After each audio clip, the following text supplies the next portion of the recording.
Hello बच्चों, मैं संजीला हिंदी शिक्षिका एलपीएम पब्लिक स्कूल के ऑनलाइन कक्षा में आप सभी का हार्दिक स्वागत करती हूँ। प्यारे बच्चों, आज हम सब अपनी पाठ्य पुस्तक हिंदी व्याकरण के प्रकरण है अविकारी शब्द, इसका अध्ययन करेंगे। जैसा कि पिछले वीडियो में हम लोगों ने विकारी शब्द के बारे में पढ़ा, पद परिचय के बारे में पढ़ा कि पद परिचय में क्या क्या होता है, शब्द और पद में क्या अंतर है, पद के कितने भेद होते हैं, विकारी शब्द क्या होते हैं। तो आज हम लोग इसी क्रम में अविकारी शब्दों को पढ़ेंगे कि अविकारी शब्द क्या होते हैं और हम इनका पद परिचय कैसे कर सकते हैं। तो चलिए आज की कक्षा शुरू करते हैं। देखिए बच्चों, अविकारी शब्द जो होता है इसका अर्थ होता है कि कोई परिवर्तन न होना। जैसे विकारी शब्द आपके होते हैं संज्ञा, सर्वनाम, क्रिया, विशेषण, ये चारों क्या है, विकारी शब्द। इसका मतलब कि इसमें परिवर्तन संभव है। लिंग, वचन और कारक के अनुसार विकारी शब्द में परिवर्तन हो सकते हैं और अविकारी शब्द का अर्थ होता है कि इसमें कोई परिवर्तन नहीं होता। लिंग, वचन और कारक के अनुसार इसमें कोई परिवर्तन नहीं होता। तो अविकारी शब्द कौन कौन से होते हैं? क्रिया, विशेषण, कालवाचक, परिमाणवाचक, स्थानवाचक। चलिए यहाँ पर हम लोग एक एक करके देखते हैं। अविकारी शब्द जो होते हैं वो 4 प्रकार के होते हैं। उसके जो भेद हैं वो 4 होते हैं। पहला है क्रिया विशेषण। क्रिया विशेषण, अब क्रिया विशेषण किसे कहते हैं अभी हम लोग एक एक करके इसको समझेंगे। क्रिया विशेषण के अंतर्गत क्रिया विशेषण जो होते हैं ये भी, इसके भी 4 भेद होते हैं। पहला है रीतिवाचक,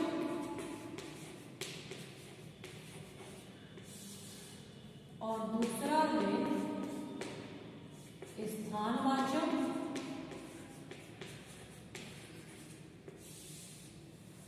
और तीसरा है कालवाचक, और चौथा है परिमाणवाचक।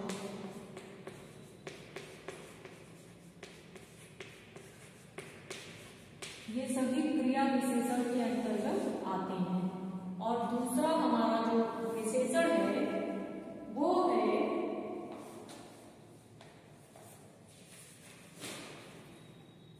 दूसरा विशेषण हमारा है संबंध बोधक अव्यय। संबंध बोधक अव्यय, संबंध बोधक अव्यय। और तीसरा है समुच्चय बोधक, समुच्चय बोधक, और चौथा है विस्मयादि बोधक। चौथा क्या है? विस्मयादि बोधक। और एक आपका आता है निपात। तो अविकारी पद में हम लोग इन 5 चीजों का अध्ययन करेंगे। 5 चीजों का। सबसे पहले अविकारी शब्द का मतलब कि इसमें लिंग, वचन और कारक के अनुसार कोई परिवर्तन नहीं होता है। और अविकारी शब्द में हमारे 4 आते हैं, क्रिया विशेषण, संबंध बोधक, समुच्चय बोधक, विस्मयादि बोधक और निपात। क्रिया विशेषण 4 प्रकार के होते हैं, रीतिवाचक, स्थानवाचक, कालवाचक और परिमाणवाचक। तो अब हम लोग एक एक करके इसको समझते हैं कि क्रिया विशेषण क्या होते हैं। सबसे पहले इसको आप देखिए, वे अविकारी शब्द जो क्रिया की विशेषता बताते हैं। तो क्रिया की विशेषता बताने वाले क्रिया विशेषण कहलाते हैं। जैसे संज्ञा और सर्वनाम की विशेषता बताने वाले शब्द विशेषण कहलाते हैं और विशेषण की विशेषता बताने वाले शब्द प्रविशेषण कहलाते हैं। और क्रिया की विशेषता बताने वाले शब्द क्रिया विशेषण कहलाते हैं। और क्रिया विशेषण के भी 4 प्रकार होते हैं, रीतिवाचक, रीतिवाचक किसको कहते हैं? रीतिवाचक क्रिया विशेषण जब आए तो इसमें क्रिया के घटित होने के तरीके, विधि और रीतियों को बताया जाता है। इसमें कोई प्रश्न है तो उसमें हम कैसे लगाकर उसका उत्तर बनाते हैं। कैसे, जब कैसे लगाएंगे तो इसका उत्तर हमें मिल जाएगा। जैसे वह तेज दौड़ता है, एक उदाहरण देखते चलिए। वह तेज दौड़ता है, तो हम प्रश्न बनाएंगे कैसे दौड़ता है, तो उत्तर मिलेगा तेज दौड़ता है। तो यह रीतिवाचक क्रिया के अंतर्गत आएगा। और इसमें धीरे, शीघ्र, सहसा, अचानक, इस तरह के एकाएक ऐसे शब्द देखने को आपको मिलेंगे। तो वो सभी क्या है? रीतिवाचक के अंतर्गत आते हैं। और स्थानवाचक क्रिया विशेषण में क्या होता है? क्रिया के घटने के स्थान का बोध होता है। जो क्रिया हो रही है उसके घटने का मतलब वो क्रिया कैसे हो रही है, तो उसके स्थान का वर्णन किया जाता है। इसमें कहाँ लगाकर प्रश्न बनाया जाता है? स्थान में, कि कहाँ क्रिया हो रही है, अंदर, बाहर, इधर उधर, यहाँ वहां, ये सभी क्या है? स्थानवाचक क्रिया के अंतर्गत आएंगे। जैसे वह अंदर बैठा है, वह कहाँ बैठा है? अंदर बैठा है, तो स्थानवाचक। और कालवाचक के अंतर्गत क्या क्या आएगा? समय। काल का अर्थ होता है समय। इसमें कब लगाकर प्रश्न बनाते हैं? क्या लगाकर? कब लगाकर। कब मतलब समय पूछा जाता है। जैसे आज, कल, परसों, सुबह, शाम, दोपहर, रात, इस तरह के शब्द अगर आपको दिखे तो आप समझ जाएंगे कि यह कालवाचक है। जैसे आजकल वह नृत्य सीखती है, आजकल किसमें आएगा? कालवाचक में। और परिमाणवाचक का मतलब होता है नाप तौल। इसमें कितना लगाकर प्रश्न पूछा जाता है? कितना, इसमें कितना लगाकर प्रश्न पूछा जाता है। कैसे? कितना में क्या क्या आएगा? कम, अधिक, ज्यादा, थोड़ा, पर्याप्त, ठीक है, इस तरह के शब्द आए तो आप समझ जाएंगे कि यह परिमाणवाचक है।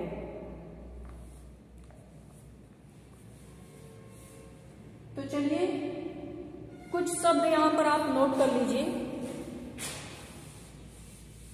जैसे रीतिवाचक में कैसे लगाकर हम प्रश्न बनाएंगे, इसमें और क्या क्या चीजें आ सकती हैं कैसे लगाने पर, कि रीति और तरीके, ढंग का वर्णन इसमें किया जाता है। जैसे कैसे लगाएंगे तो आ जाएगा इसमें धीरे, तेज, ध्यानपूर्वक, मतलब वह ध्यानपूर्वक बात सुनता है। और अचानक, प्रायः, अचानक, प्रायः, अकस्मात, अचानक, प्रायः, अकस्मात, इस तरह के शब्द इसमें आएंगे रीतिवाचक में। इसको आप लोग याद कर लेंगे कि रीतिवाचक में कैसे लगाकर प्रश्न बनेगा, और स्थानवाचक में कहाँ लगाकर, कालवाचक में कब लगाकर, और परिमाणवाचक में कितना लगाकर। इसी तरह से स्थानवाचक में आप क्या लगाएंगे? जैसे यहाँ, वहां, स्थान इसमें बताया जाएगा, यहाँ, वहां, इधर, उधर, अंदर, बाहर, अंदर, बाहर, इसमें जो है स्थान बताया जाएगा। और कालवाचक में कब लगाकर प्रश्न बनेगा, जैसे आज, कल, परसों,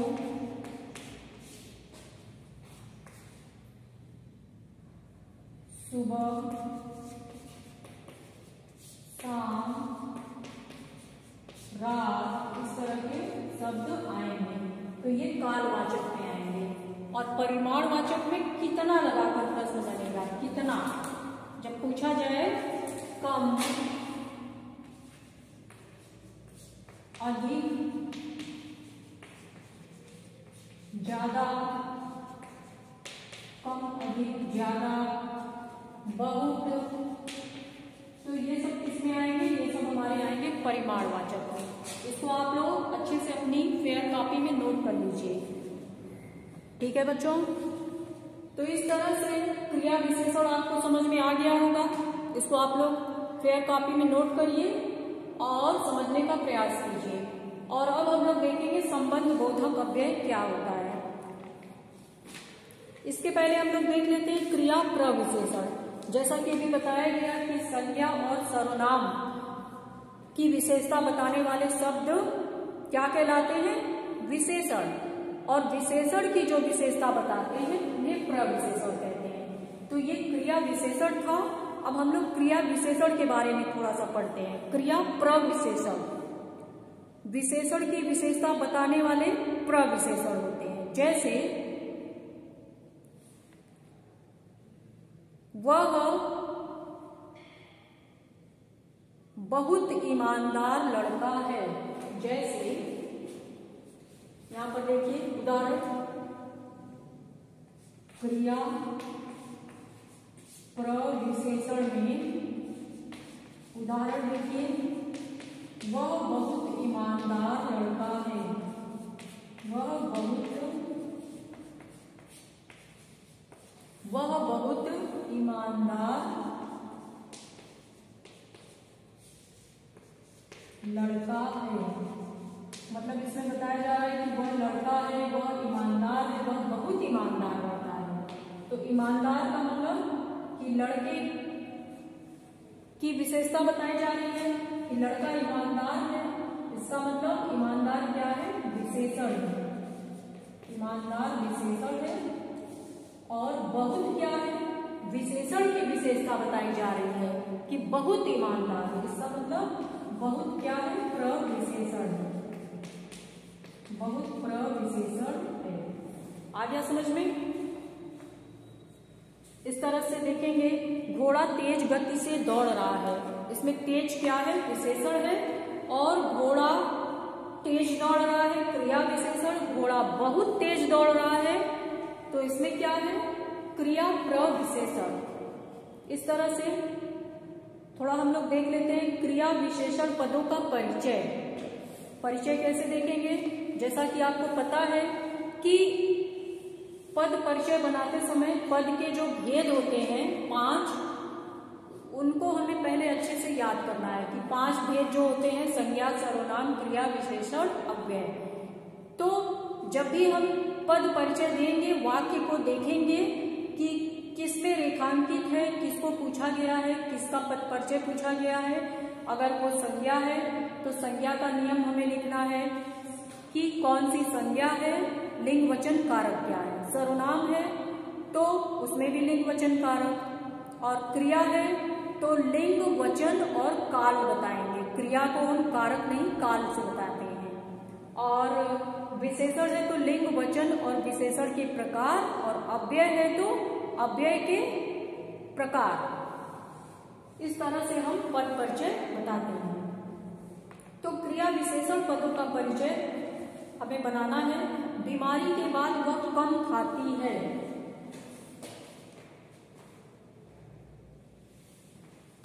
चलिए इसका उदाहरण यहां पर देखिए, बीमारी के बाद, बीमारी के बाद वह कम खाती है। इसमें आपको कम का पद परिचय बताना है। कम का तो सबसे पहले हम देखेंगे कि कम क्या है। कम, ज्यादा, थोड़ा, बहुत, अधिक। कम क्या है? परिमाणवाचक है। कौन सा क्रिया विशेषण है? परिमाणवाचक। तो कम को हम लिख लेंगे सबसे पहले क्रिया है, वो भी कौन सी क्रिया है? परिमाणवाचक। परिमाणवाचक, ठीक है। कौन सी क्रिया है? परिमाणवाचक।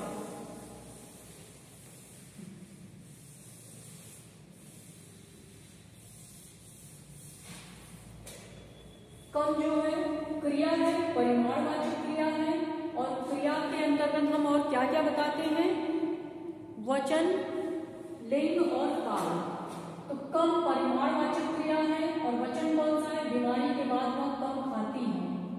मतलब वह एक वचन, और लिंग बताएंगे कम खाती है मतलब स्त्रीलिंग, और काल कौन सा है, काल बताएंगे। बीमारी के बाद वह कम खाती है, खाती है मतलब वर्तमान काल। इस तरह से हम बताएंगे। ठीक है, समझ में आ गया। इस तरह से आप पद का परिचय देंगे, लेकिन जो 5 प्रकार के पद परिचय हैं वो आपको अच्छे से याद होने चाहिए। तो चलिए, अब आज के लिए बस इतना ही रहने दे रहे हैं। इसको आप लोग अच्छे से अपनी कॉपी में नोट करें और समझने का प्रयास करें। आज हम लोगों ने पढ़ा अविकारी शब्द में क्रिया विशेषण और संबंध बोधक, संबंध बोधक आज हम लोगों ने नहीं पढ़ा। आज हम लोगों ने क्रिया विशेषण पढ़ा और उसके प्रकार के बारे में पढ़ा और क्रिया प्रविशेषण के बारे में पढ़ा। ठीक है, तो अगले वीडियो में हम लोग पढ़ेंगे संबंध बोधक अव्यय और समुच्चय बोधक अव्यय को। तो आप लोग इसे अपनी फेयर कॉपी में अच्छे से नोट करिए, समझने का प्रयास कीजिए।